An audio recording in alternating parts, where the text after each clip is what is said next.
ఈ అమ్మాయి ఉంది కదా! ఈ అబ్బాయిని బాత్రూంలోకి పిలిచింటిది. ఈ అబ్బాయి కూడా చాలా హ్యాపీగా వెళ్తూ ఉంటాడు. ఆ అమ్మాయి ఉంది కదా! బాత్రూంలో కూర్చోబెట్టింటిది. తర్వాత ఏం జరిగిందో చూడాలనుకుంటున్నారా? అసలు ఏమైందంటే ఈ అబ్బాయి అన్నా కదా! అమ్మాయిలతోటి ప్రతి అమ్మాయితోటి ఫ్లర్టింగ్ చేస్తూ ఉంటాడు. ఈ అమ్మాయి ఉంది కదా! ఆ అబ్బాయి దగ్గరికి కార్ చెప్పమని అంటూ ఉంటది. ఇంకా అతను అంటుంటాడు, "కార్ ఉంది కదా! నేను వాష్ చేయగలను. ఆయన కూడా నేను కూడా వాష్ చేయను" అని అంటూ ఉంటాడు. ఇంకా ఆ అమ్మాయికి మాత్రం చాలా కోపం వచ్చి ఈడికి ఇలా కాదని పదే అయితే బాత్రూంలో వాష్ చేసుకుంటామని తనని పిలిచి ఉంటుంది.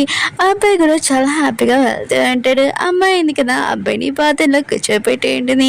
ఇంకా అబ్బాయి ఉన్నాడు కదా! చాలా చాలా హ్యాపీగా ఉంటాడు. అమ్మాయి ఉంది కదా! తలుపు వేసేసి ఉంటుంది. ఇంకా అబ్బాయి ఉన్నాడు కదా! అమ్మాయి వస్తుందిలే అని వెయిట్ చేస్తూ ఉంటాడు. అప్పుడే పైనుంచి వాటర్ ఉంది కదా! వేసేసి ఉంటుంది. ఇంక నువ్వు వాష్ చేయాలనుకున్నావు కదా! ఇదిగో సరిపని ఇంకా అతని మీద వేసేసి ఉంటుంది. ఇంకా అబ్బాయి ఉన్నాడు కదా! అడుస్తూనే ఉంటాడు. ఆ అమ్మాయి ఉంది కదా! చాలా హ్యాపీగా ఉంటుంది.